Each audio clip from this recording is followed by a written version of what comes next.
All right, everyone, so we're on day 4 of this little adventure. This is what the pilot looks like, filled with all of the construction materials that I'm going to need. In this step, it's pretty easy. What I'm going to do is I'm going to start from the inside corner here with my grinder to metal brush, and I'm just going to work my way around the edges and clean everything that I see up. It doesn't have to be perfect. I'm just going to clean it up so that it's in better shape. Again, being careful of the aluminum because the heat from the grinder might cause it some damage. The aluminum will no longer be structural, but we still want to make sure that we take care of it.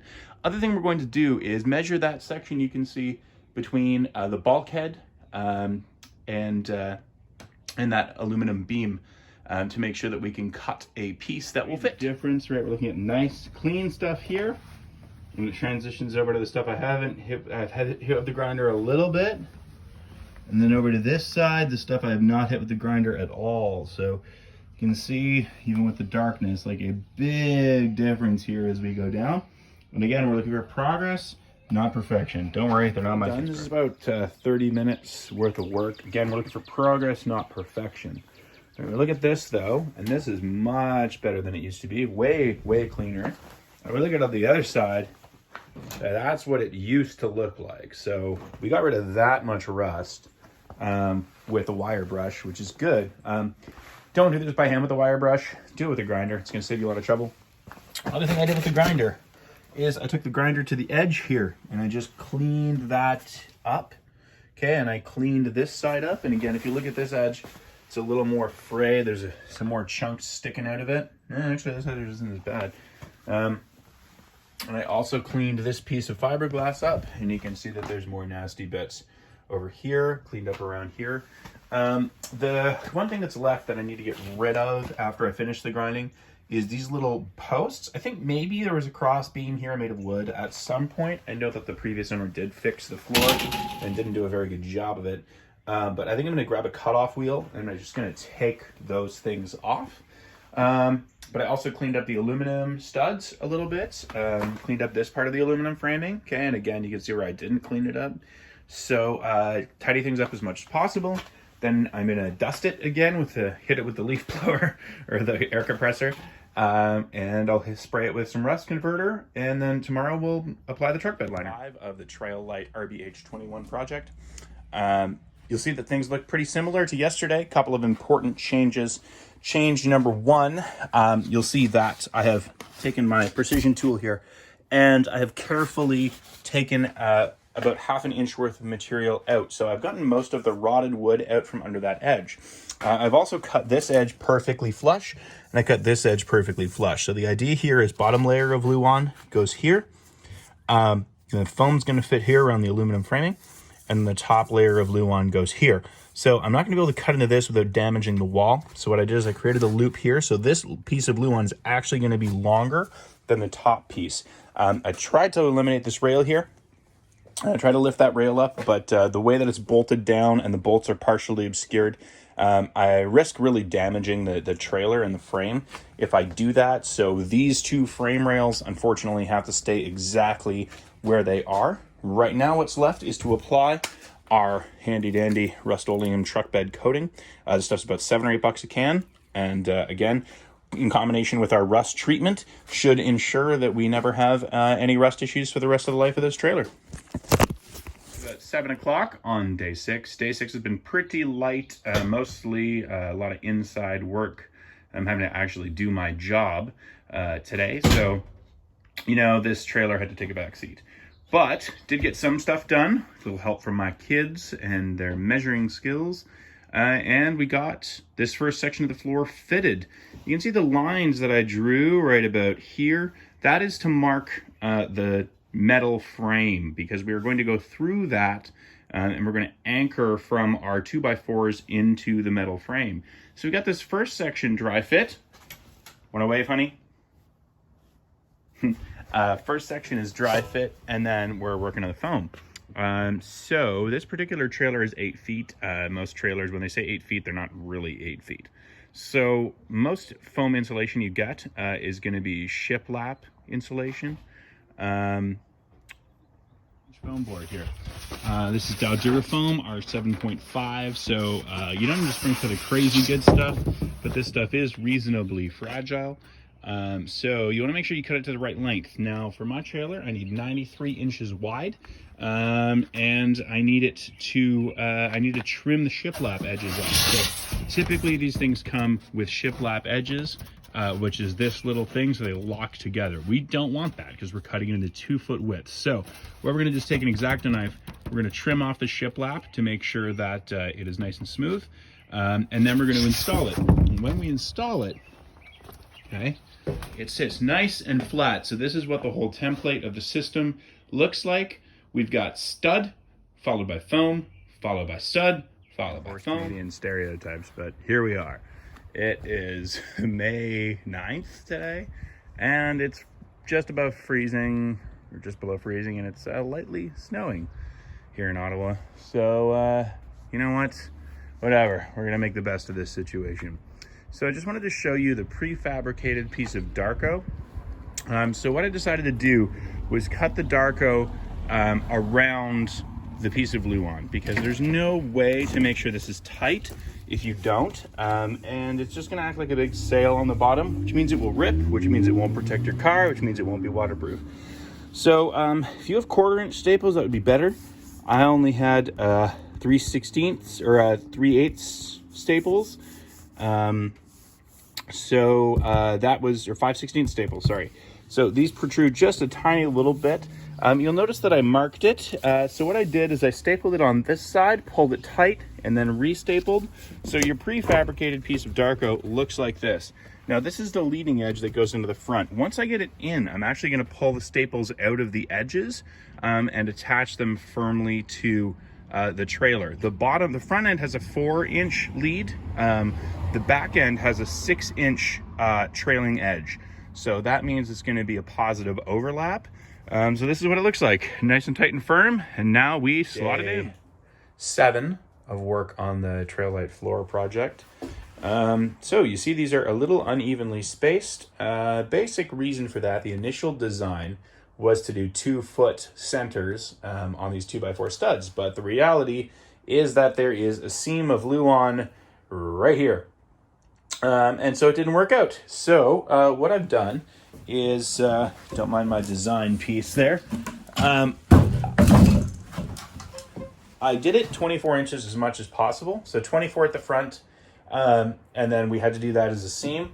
And then I ran that stud after running 24. The idea is just to not cut as much as possible, right? So if I can just slam in 2-foot sections, we're good to go. This is close enough. I mean, this is 17 3/8, and this is 24 here. So we've got 2 that we have to cut. And then this guy over here, if you can avoid getting over here and creating a mess for yourself like I did, this piece is going to be difficult to fabricate. But I designed it here, so tomorrow it's going to be put in. And what I decided to do was put 1 piece of Luan on the bottom here. Then we're going to put the channel on top. We're going to do a 4-inch strip of foam, and we're going to do another 2x4. And that will give a little extra rigidity. And then after we put that all in place, underneath that, I'm going to use another piece of Darco wrapped Luan, and I'm going to tack it from about here to here, just to give a little extra support under what we know is a weakened floor. You can probably see this little piece of membrane there. I left that piece of Darco loose so that I can tuck it in place. But yeah, there's a floor. And so what we did is the bottom is 1.5 inches higher, about an inch longer, the bottom pieces of Luan. So I cut them to 94 because this is an 8-foot model. And then they sit in a little bit of a channel underneath the edge of that aluminum. And to provide a bit of rigidity, right, these things are, of course, notorious for not being super rigid. You'll see that these are the screws for the wall. And then what I did is I took these sheet metal screws and I drove them up into, so here's where that channel ends, right? You can kind of see this lip. There's a little bit of a notch out here, about 1/2 inch. And so we precisely fit that into there, and then we screwed the Luan up into the structure of the wall. So the bottom here is, what we did is we did that first. We wrapped the Luan, we created the pieces, we wrapped it in Darko, we fit it in, then we bolted these guys into place, into the frame, then laid the 2x4s on top. You'll see that I I marked where the stud was on each one. And then the screws I got were a little bit too short, so I took a spade bit and hollowed them out a little bit, and pre-drilled them so that the self-drilling wood to metal screws are down inside, and they're nice and firmly planted. So after that got done, and I was sure I was nice and locked into metal with each one, I ran a line of wood screws in a single line, about 6 or 7 wood screws per board, just to pull the board up nice and tight against it. The other thing I did is this floor has a little bit of a convex shape to it. So these boards were sitting a bit high. You can see that they're now sitting nice and flush, but they were sitting a bit proud. So I took a 3-inch wood screw on each one, and you can see it a little bit here, right? That's protruding. I haven't pulled that one out yet. I left that there for a demo. So by jamming that thing in, it pulled the corner down, and then I put 4 1.5-inch wood screws in it. So it's now held down nice and firmly. And we have our floor structure. Now, you know, anecdotally, this feels really, really good right now. I'm standing on top of these, but imagine this tomorrow. It's going to have the foam. It's going to be glued with foam board adhesive all the way along. It's going to have that piece in. Then we're going to put another layer of PL foam board adhesive on top. And then we are going to put our final layer of Luan. And then we'll move on to the next section. See you tomorrow. We're on day 8. We're ready for the fun to begin. So I had to make some corrections. The bottom piece of the floor didn't feel quite solid. So what I did was I fabricated another piece of the floor, and now it feels really, really good. Like, this feels awesome all the way along here, and no more cracking and no more sort of like heaving at all. This feels really good. So we've got our foam all cut out. Here's our channel piece. What we're gonna do is glue everything down, put our foam board in place. We'll start by cutting our top layer of Luan to the right length. Now, I'm not going to cover in those little corners. Those corners are going to get built in later, because if I frame the Luan nicely, the last piece is going to go halfway across this stud right here. So I'm going to maximize my screwing surfaces so that everything's going to be like screwed and glued really nice and snug, and the floor will be very solid. So on the bottom, which I'll show you in just a sec, we have our bottom layer of Luan wrapped in Darko. So these are the individual pieces fabricated with Darko, all laid out. The last thing we're going to do after everything's built is we're going to tape these seams, and we're going to tape the edges. So until everything's done, there's no point in taping the edges. We're going to put new things through. We're going to drill holes for sensors and all that stuff. So this last piece, you can see where that overlap is hanging down. Underneath that, there's a section that hangs down about 1/4 of an inch. So that is an extra piece of Luan that I also wrapped in Darko. And it is hanging out underneath. And then when I tape everything, I'm going to take that seam and tape it down so the wind sort of buffets over that rather than getting underneath it and possibly, you know, damaging it, tearing it off, whatever. I've got about 100 screws in the bottom, 150 screws in the bottom of this panel. So it is not going anywhere. The floor as is probably strong enough to walk on, but we are going to make it incredibly strong by gluing and screwing everything into place. So here's the underbelly. Everything is nice and clean. I tidied everything up. So what we're gonna do now is we're gonna get our foam board adhesive. Okay. this stuff here, you have to use the PL300 foam board adhesive, okay? If you don't use foam board adhesive, regular PL Premium or other industrial glues will just eat through the foam panels, and obviously that's not very good. It'll really make a huge mess too, so it's a pain to clean up. So we've cut all our panels but one. We're going to start by cutting our last foam panel. Then we're going to cut our Luan down to 93 inches across. We're going to fit our foam in. We're going to glue. We're going to slot our foam in, pat it into place. Then we're going to throw our Luan down on top, screw it on the seams. As an added little thing, as a guide, it's hard to see on this side, but I put pieces of hockey tape on the wall to mark where the studs are. So when I put the floor down, I will be able to line up between those two pieces of hockey tape along the stud, and we'll be able to clearly see where we're gonna lay a bead of screws. So there it is, ready to go. Good morning, everyone. This is, I guess, day 10. So you'll see we're not standing on top of Luan. Yesterday was a little bit of a crazy day. So I woke up and discovered that the floor I had laid down was not strong enough. Fortunately for me, it was cold here in Ottawa in Canada, so I was able to actually pull the floor up since it was not warm enough for the glue to fully set. So I was very, very lucky there.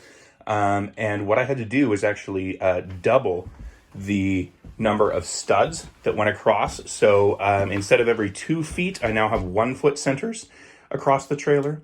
And I bolted those guys down, screwed them from the bottom, and then went over top and put screws in at each seam so you can kind of see the chalk lines here. I also switched from 1/4 inch to 1/2 inch on top, from 1/4 inch Luan, which is, you know, quite flexible, to 1/2 inch birch, or fir, sorry.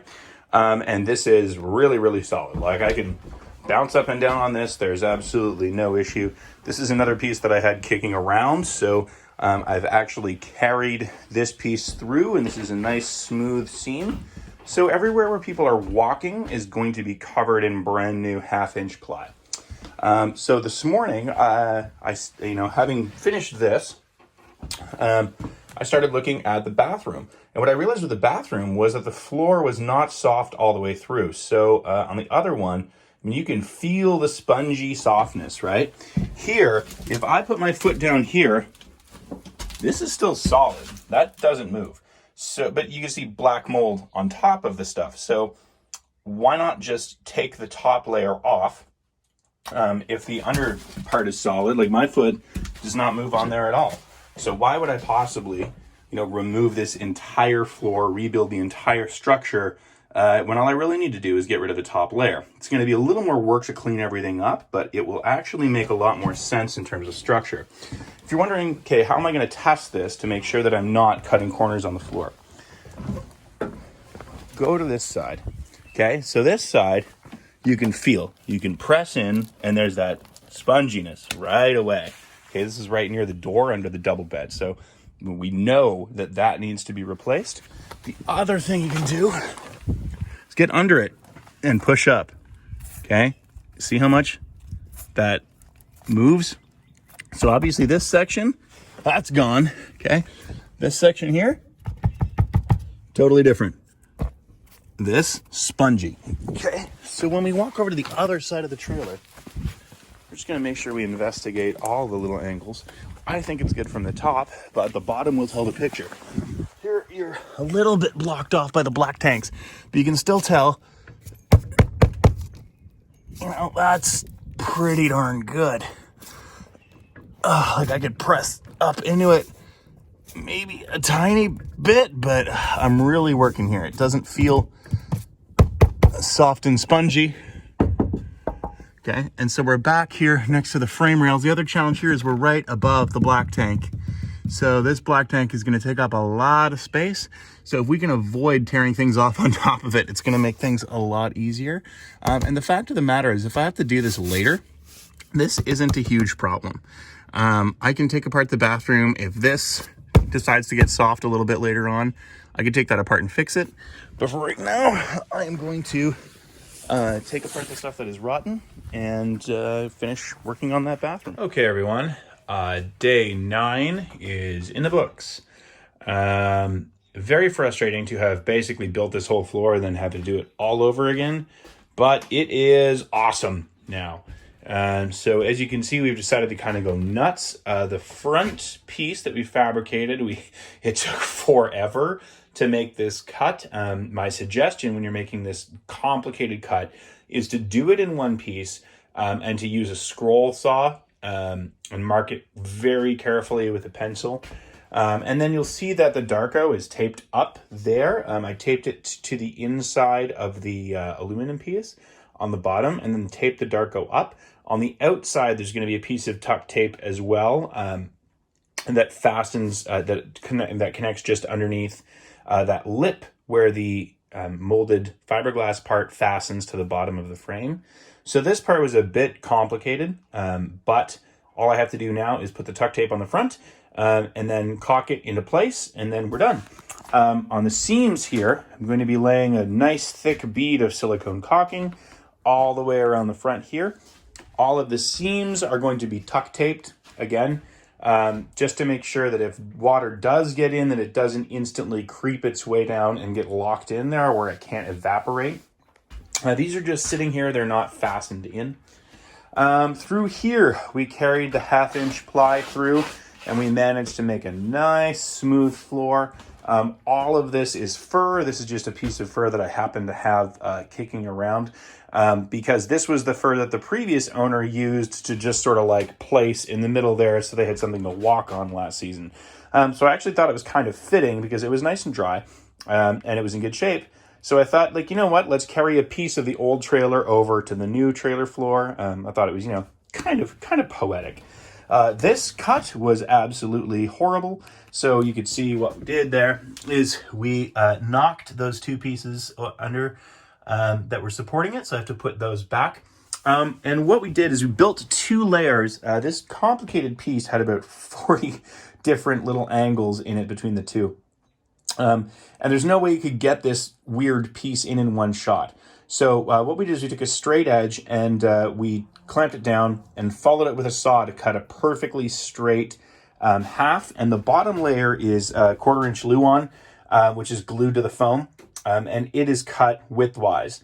And then this guy is made in the exact same template, except it's cut lengthwise. So we have that cross structure where we have this nice beefy feeling floor underneath our foot, and it doesn't feel at all spongy. That ties in over here. And then this brings us to the absolute last thing we have to do. Now this is a realization here, and the challenge for me is acceptance. I can clean up the frame because the gray tank is right under me and the black tank is right there. And I did the best that I could under here, but it's basically completely inaccessible because of the gray tank and the black tank. So unless you're going to completely rebuild all of the systems of the trailer, which you can do, I'm already 50 hours into this and I'm really not willing to do that extra to have that 5% extra insurance. So I have a little more to take out here. This floor, as you can see, is really quite solid. It's a little bit wet underneath, so what I did is like very slightly wet. So I cut the membrane, the gray membrane that's on the bottom. And tomorrow I'm going to take the grinder with a brush to it, strip all that stuff off, let it dry, and then I'm going to slap some new Darko over that. First thing tomorrow, I'm going to build this section. And I think I'll actually do it as, I was thinking I'd do it as a prefabricated section, but now I'm second guessing that. So this is a smaller piece. I'm going to bridge it in here and then build kind of a square structure with a cross beam to sit on top of this. This is just a cargo carrying area, right? The problem is here, there's not much to tie to. So the better way to do it would have been to remove this entire wall and build the whole floor again, but that is a ridiculous amount of work. And again, we're not going to spend another 60 or 70 hours doing all that. So tomorrow we're going to build the bottom. The Luan's already wrapped. We're just going to cut it to shape, wrap it up that edge of the door. We're going to clean that out the same way that we did before and basically wedge the piece underneath there and also wedge it underneath this side so that it provides some upward pressure. We're going to fasten it to the frame the same way that we did before. We're going to lay our structure on top. We're going to cut pieces of foam to fit within the weird structure that we have, which you'll see tomorrow morning. Then we're going to lay 1/2-inch ply on top of it. And then we're going to tie that 1/2-inch ply in through here, and we will have one continuous floor. Okay, so here we are, day 9 or 10 or something. This has challenged me so much. It has challenged my engineering skills. I had to redo everything twice. It has been a very big challenge, but today is victory day. So as we can see, there is a piece in the front that is all sealed with tuck tape. I still have to do the caulking around the edges, and then I'm going to seal again in the middle here, and cover the tuck tape with overlapping Gorilla Tape, just to make sure that we have that little extra insurance.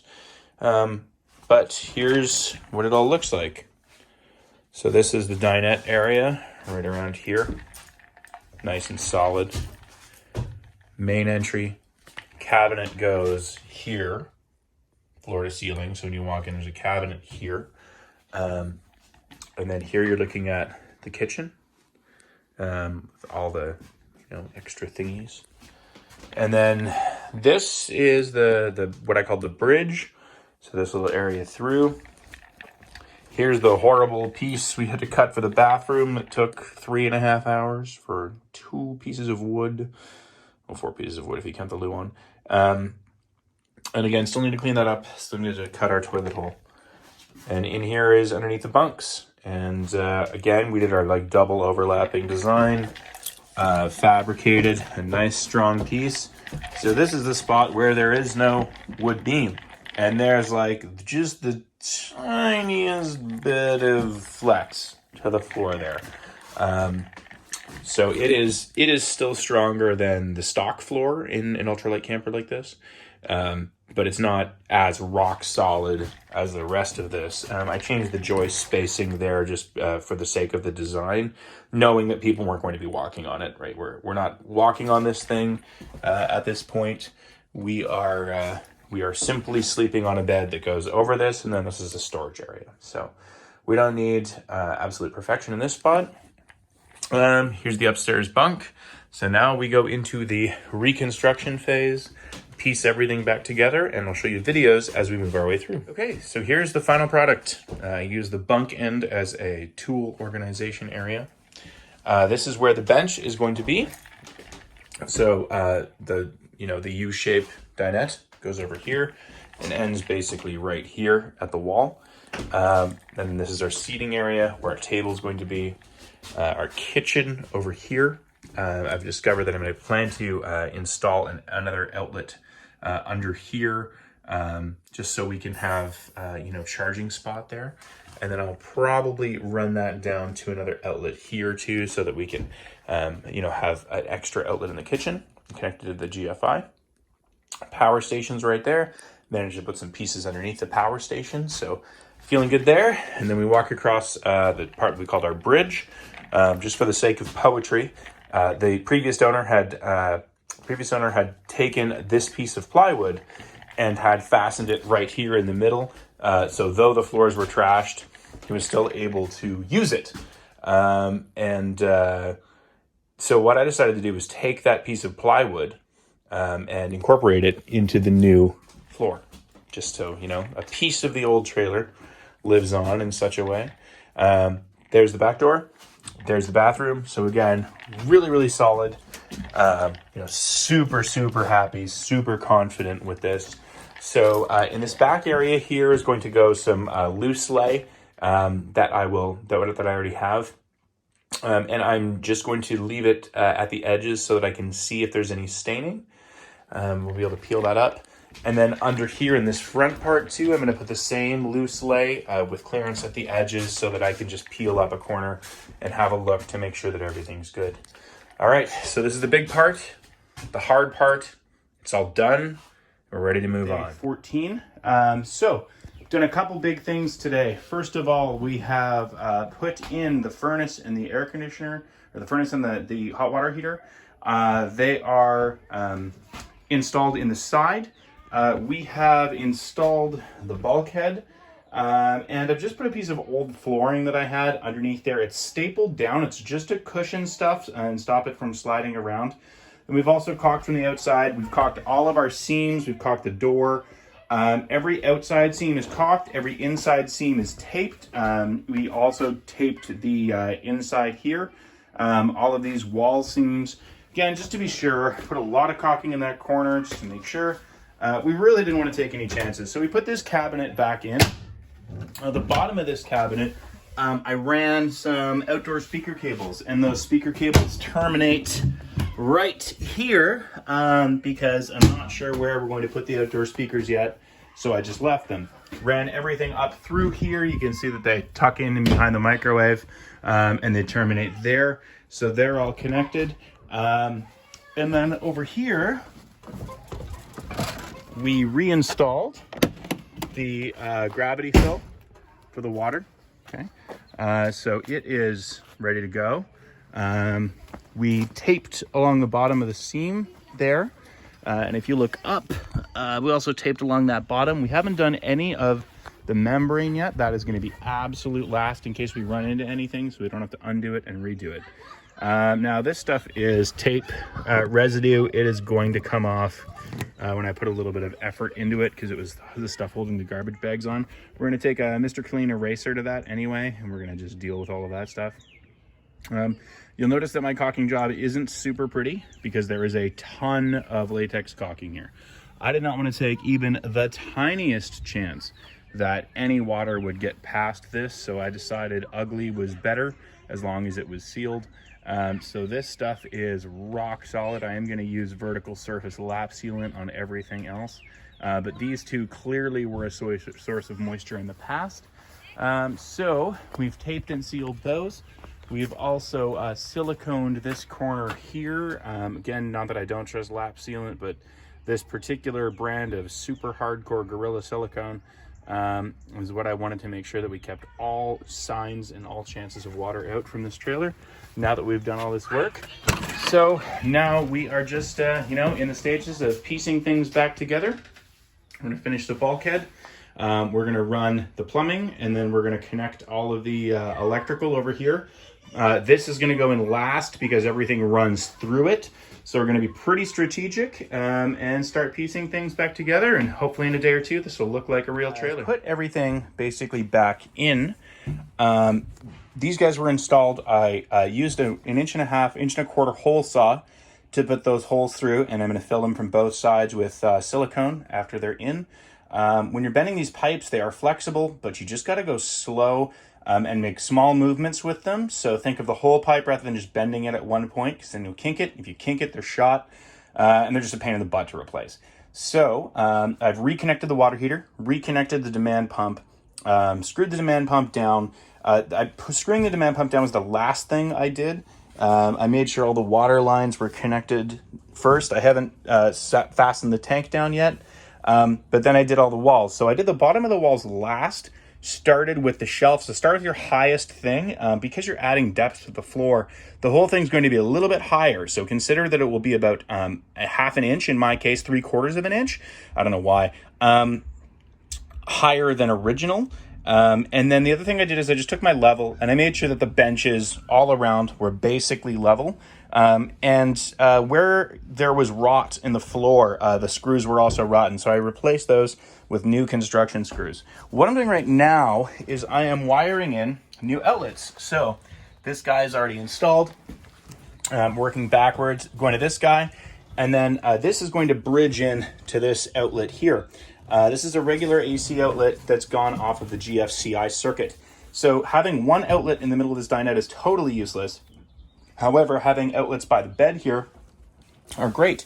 The reason I do not have outlets right here, which is where they would be really convenient, is the queen bed actually goes over here. So it's not going to be a good spot really to have outlets. This is one of the few spots. So right now we're going to try these run off the GFCI so that they're not going to allow us to be electrocuted if we spill water or something into them. They are on a flat surface, which isn't ideal. We want them on a vertical surface as much as possible, but that's sometimes not possible. So what I've done is I've chained these two together, working backwards. Some people like to work forwards. I know I prefer to start with the farthest thing in the chain and move backward. I've got my Romex with ground in it. If you're not comfortable with electrical work, this is something you should outsource. Again, the lights are still on in here because I'm not connected to live power. Okay, the second I want to tap into live power, all of this goes away. I shut everything down. So I'm running it first with lights and because I want to listen to the radio. And then once it's time to actually tap into my outlet here, I'm going to disconnect the RV style outlet, and I'm using house style Decora outlets, frankly, because they're much easier to work with. And they're $2 instead of $12. So there's my logic. So I'm going to finish patching this together. Then I'm going to do the same thing. I'm going to install a Decora outlet down there. And that will free up one extra RV style outlet, which I'm going to pump at the bottom of that cabinet. So got a little more electrical wiring yet to do. And then I'll start putting all the stuff back together and testing systems. Good point in our trailer work right now. This is really coming together. Bathroom isn't even that bad. So, see that I cut out some pieces of floor here. I've dry fit the bathroom floor in. So, next, and I've just stapled it in the corners just to make sure it's not going anywhere, and I had it all lined up with the seams correctly. So, next thing is we're going to cut the hole for the toilet, and then after we cut the hole for the toilet and round that off, we're going to go find our plumbing stuff, and we're going to start punching in the kitchen sink. We have that little bit of wiring to do here. We have to connect the control switch for the furnace, and we have to do that wiring for the outlet that controls all the GFIs, and then test our electrical. We have to reconnect our city fill, and then pretty much we have to pressurize. After we do that, we've got to pressurize things and test it out. So first hole, next kitchen. For a toilet, it's a huge saw. It's a huge hole. So you probably are not going to have a hole saw big enough to do this. So what I did, as you can see, is I did it in 3 chunks. Then I'm going to take my precision cutter and I'm going to cut around it to make sure that I get only what I need out, and wind up with a round-ish hole, right? It doesn't really matter if it's perfectly round. The toilet flange is going to do the heavy lifting for us anyway. So we'll be okay, but this way you can cut out 3 chunks and then you can work around it with the precision cutter. That way you don't go over anything. You don't want your hole too big, but you do want to make sure that you make spot where we put the bathroom back together. Now the hardest and least flexible part is this black ABS pipe. So attach, I would normally say attach that first, except that makes it impossible to get to the PEX parts that are behind this. So I would actually do the red and white lines first, making sure, again, hot goes to the left as you're looking at the faucet, and cold goes to the right. When you attach the outdoor shower box, keep in mind that you're looking at it from a reverse perspective. So the hot line is going to go to the one that's on the right, and the cold line is going to go to the one that's on the left. The orange feed line for the hydro runs right through here, so that's going to be fun. And then after that, you fit the ABS pipe. Then you'll see that this is a little bit not really snug, right? So we're going to take this, we're going to jam it against the wall, and then we're going to put our fasteners in, and that way it's nice and snug. And before we do our floor fasteners, I haven't cut out the spot yet for the toilet flange. And you'll notice that this is all sort of loosely laid in. I've stapled it at the corners, at the very edges, and I've put some staples underneath here as well.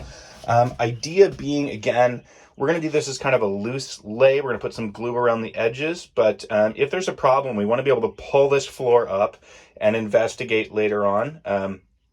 So that's the big idea. So on to the fastener. Our vanity is reattached. Again, we're gonna have to caulk around here.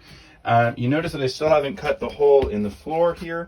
I don't really want any more debris to get down there. It's a pain in the ass to clean that out, and you really don't want a bunch of crap floating in your, construction junk floating in your black tank. This guy is gonna go back in, but I need to get out my ABS cement. So if I'm going to do ABS cement on something, I'm going to do it on everything I need to do it at the same time, so I don't have to get it out and deal with the goop. So when I deal with the sink, I'm going to put the toilet flange back in. And just before that, I'm going to cut this hole. So now this is nice and secured. Next thing is to, and we're not going to do this yet, I'd say the last thing we're going to do is take this little HVAC line and feed it back through and put the channel back in. That's the very last thing we're going to do in this bathroom. Onto the kitchen cabinet. We're in the time of the project that I call the danger zone. We have gotten things back to almost looking normal. And here's the problem with that, is that we're so close, we can smell the finish line, we can see it, it's not far off, we're rounding the bend, and now's the time that we think about starting to cut corners. Like, let's just get it done. No, there's no just get it done. You've done all of this, slow it down, take your time. So I thought, oh, I'll just splice this together. No, for this electrical, no. I'm gonna do it properly. I'm gonna put it back so it looks stock. I'm going to put the stove properly into position. We're gonna link everything up. We're gonna caulk everything. We're gonna do everything right. We've come this far. So what I have left to do, I'm gonna unplug the main power now that I'm working around this electrical box. And so I'm just gonna unplug it from the wall, even though the breakers are off. Just be super safe. So I'm gonna plug this back in. And then what I have to do is get some contact cement. And now's contact cement time. We're gonna do that because I have a little flange pipe, and then I'm gonna cut my hole here, and we're going to put the toilet flange in. After those two things are done, then we're going to start reassembling the kitchen. Then we're gonna do the electrical. We're gonna start reassembling the kitchen. Today, I'm gonna show you what I did last night. So, everything is back together. See that there are no floors in yet. Queen bed's back together. Everything's vacuumed out. You see my beautiful outlets over there.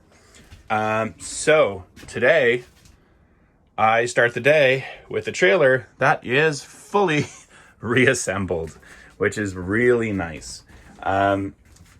So, before again, I still haven't done the taping on the bottom seam. But I have done the electrical system check, so the entire electrical system is working properly. The other thing I did last night is I steamed, I have a really powerful clothing steamer, so I steamed all of the mattresses and all of the cushions in case there were any mold spores left in them. That won't necessarily kill all of them, but it will do quite a bit of damage to mold spores. And this morning there's no moldy, musty, nasty smell in here at all. Other thing I did is I steamed all of the draperies, and then I'm washing those curtains as well as the back curtain and the shower curtain today, so that they are done. But yeah, basically everything is back together. I just kind of did this for show. So what I'm going to do is disassemble this because today is system check day. So first thing I'm going to do, now that I know the electrical system is working, is I am going to connect the plumbing. So we're going to do this by connecting the city water fill and making sure we have our regulator, our pressure limiter on top of it. We're going to open it up and check to make sure that there are no leaks anywhere. So we're going to take all these cushions off. I'll walk you through that process in the video this afternoon, just to show you what all of it's going to look like. We're going to make sure there are no leaks. And after we're 100% sure we're no leaks, we're going to shut that down. Then we're going to sanitize the system. After that, we're going to hook up a propane cylinder. We are going to get some Snoop solution, and we're going to do a gas line test to make sure that we have nice, solid gas pressure everywhere, and that like the stove and the oven work, and all of the pilots self-light. The biggest thing that I was worried about is the fridge. Keeping in mind that automatic two-way fridges like this don't cool down quickly. In most states in the US, it's illegal to travel with the propane on. Sometimes in Canada, I think all provinces it's illegal. That's the only way really to keep a two-way fridge cold while you're traveling. So for me, what I'm going to do is chill it down before we leave, pack it with frozen or pre-chilled stuff, and put some ice packs in it, and that should get us to our campsite, because it'll take about 6 or 7 hours for this thing to cool. But I tested it last night, and it is nice and cool. So I'm going to be installing a thermometer in here today to check that. So otherwise, we're just in system test mode, but everything is done. Floor is solid. Bunks are reinforced, and we are ready to test this. Now, for the last couple of days, I've just been picking at some stuff. So here's the floor. It is almost there. and I'm going to say that, but we're making good progress. Now, I decided to go with vinyl click flooring, which I wouldn't necessarily recommend. Really, vinyl is probably the easiest. Sheet vinyl is probably the easiest to deal with. This stuff is pretty challenging. They say you can score it with a razor knife, but you really can't. So I went to using my circular saw, my compound miter saw, my precision tool for the really odd cuts, and I also used my jigsaw quite a bit to make things easier. Okay, take out these bulkheads. Okay, all these little things. Take off your doors. Take off the side trim pieces, as I've done here. I lifted this bulkhead up and lifted this bulkhead up and just traced on top of the wood for the cuts. So it made life a lot easier for me that way. But this is a super not fun part of the job. So this is incredibly tedious. It's probably 6 hours to this point. So I'm about to slot in the last stuff over there. And then I have to do the entryway. But here's the progress so far. Okay, we are sort of buttoning things up on the outside. So what I did this morning, I mean, most people probably wouldn't have repainted their tank tray, but hey, I repainted my tank tray. I had some Tremclad kicking around. I also repainted my front little fascia pieces. They got a little mucked up. So again, you know, had a can of white Tremclad kicking around in 10 minutes. Other thing I did is all this stuff under here. So all of the lines are secured again. Under this section, you'll see I put a few more of those self-tapping bolts. So everything is nice and locked down here. These are going to be Gorilla taped as well, just to be sure that we are you know, nice and secure. But the rest of this morning, what I have to do is tape all of the overlap down, cover all of the seams in Gorilla Tape. And it's a nice hot day, so it should adhere just fine. I'm also going to cover all the bolt lines in Gorilla Tape. So I made sure to just try to keep the bolts as tight as possible so I can cover everything with a single sort of grid of it. And then once that's done, we're into gas test territory. And you know, hopefully we will be ready to go. 3 weeks in to the day as of midnight. It's 10:39 p.m. and here we go. So we walk in, here's a dinette, sweeping around, through the kitchen, into the bridge area, the bunks, top bed isn't made yet, sorry. We transition, and into the bathroom. So all the caulking is done, the floors are in, the floors on the storage compartments are in, the bathroom floor is in, the water is tested, the electrical is tested. So the very last thing we have to do is gas test it tomorrow, which we'll do a separate video on. I've been running this thing for a couple days, and the fridge is nice and cold, so we're in good shape. But we have officially accomplished what we set out to do.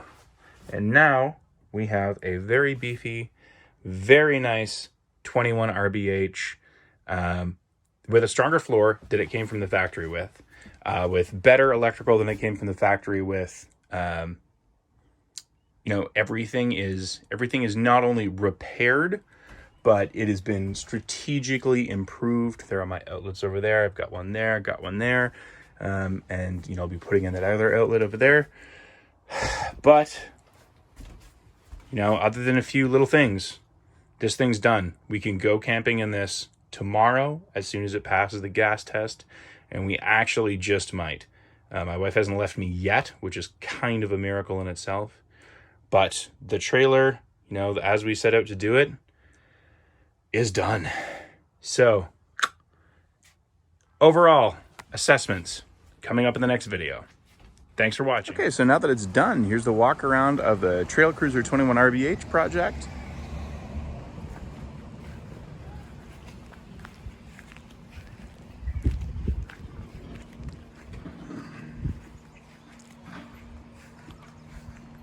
See the cleaned up front and awning,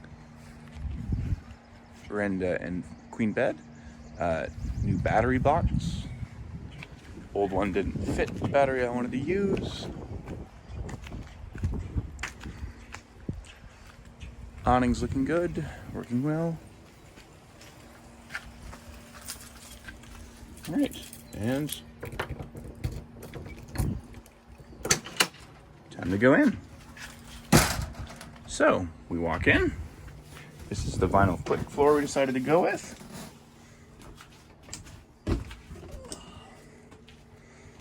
Here's our dinette. Kitchen. And the micro new addition is this charging station down here. I got my tester, so I added in 3 USB outlets and 2 AC outlets on the 120 volt side of the system. So the 30 amp side is running these guys, and then this is the 12 volt side. It is a 12 volt USB plug. Added in new outlets over here. So you can see that outlet there.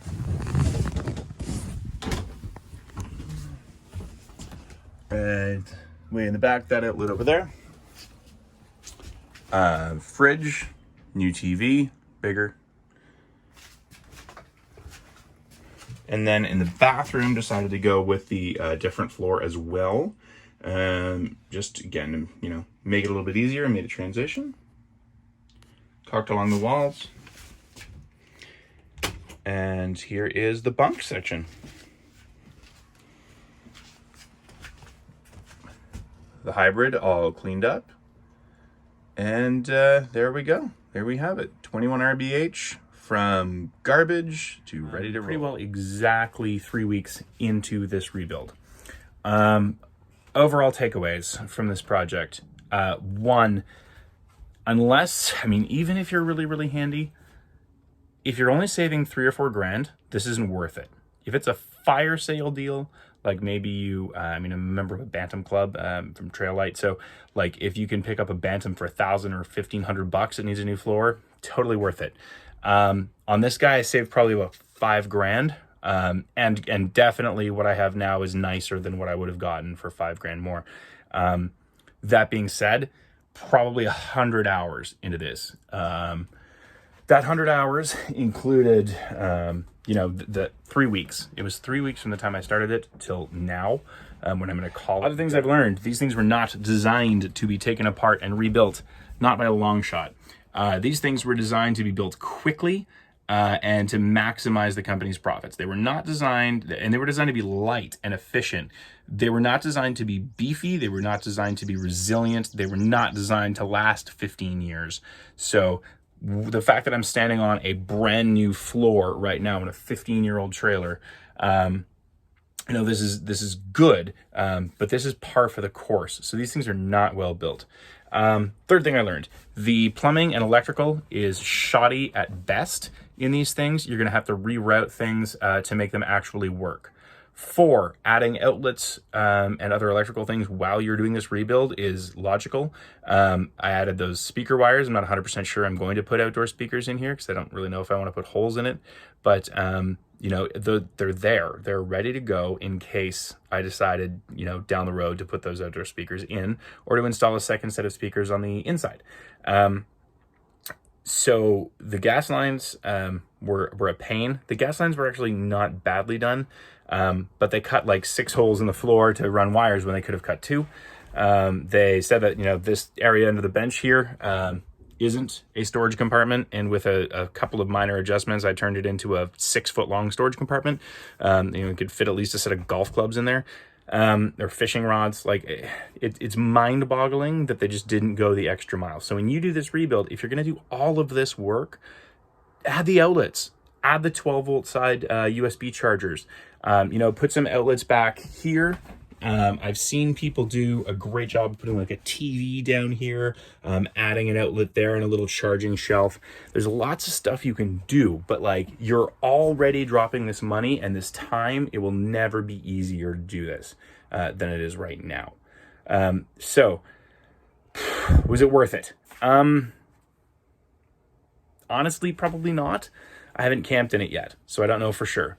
But this was definitely $5,000 worth of labor. So like, is it worth it to do that? I don't know. Up to you. Right now, I don't feel like it's worth it because I'm tired. I've had so much conflict with people in my family trying to get this done. Not to mention like trying to do a full-time job. So this is tough. So kids, know this. This is not a weekend project. This is not something you can pick at for a couple hours a weekend, for a month and get it done. Not going to happen. Okay. If you learn from my mistakes, I bet you could get this done in 50 or 60 hours. Okay. That's 50 to 60 hours. I'm more like 80 to 100, somewhere in there. You can also get it done $300 less than I got it done for. But again, like, this is not cheap. This is not easy. You have to absolutely love this. And for me, I absolutely love our tow vehicle, which is a Honda Pilot. And I didn't want to get rid of it. I didn't want to go to a truck. We're never going to be truck people. But I wanted a big, comfy trailer that had lots of room for sleeping and, was going to keep us comfortable in the rain. And so we settled on this. And this was the perfect happy medium, but it's a lot of work. Do not kid yourself. Okay, you need to have time on your hands. You need to have a clear conversation and expectations with your partner about how you're going to work on this and what the schedule is going to look like. This is not an easy task. So if you're going to take it on, I would absolutely recommend, watching this video end to end, learn from my mistakes, because I made a lot of them. And they cost me a lot of time and a lot of money. But in the end, I wound up with a fantastic product that I'm truly proud of. And instead of people walking in and seeing that giant chunk of plywood that used to be there, everybody who's walked in here in the last day or so has gone, oh my God, this is the same trailer. Like, this is unbelievable. And like, you do good work. I'm like, yeah, man, I feel proud of this. I'll feel prouder after I get to enjoy it. But in the end, you're gonna have to make that determination. If you're a single guy with lots of time on his hands, go for it. If you're a handy woman who, again, has lots of time on her hands, go for it. If you've got a nice indoor workshop and you're retired and you could pick out in the winter, go for it. If you work full time and have 2 little kids like me and a marriage that you're trying to, have a good marriage, maybe not. All right. Thanks for watching this video. I hope it's been helpful to you. And I look forward to seeing you on my next RV adventures. See you later.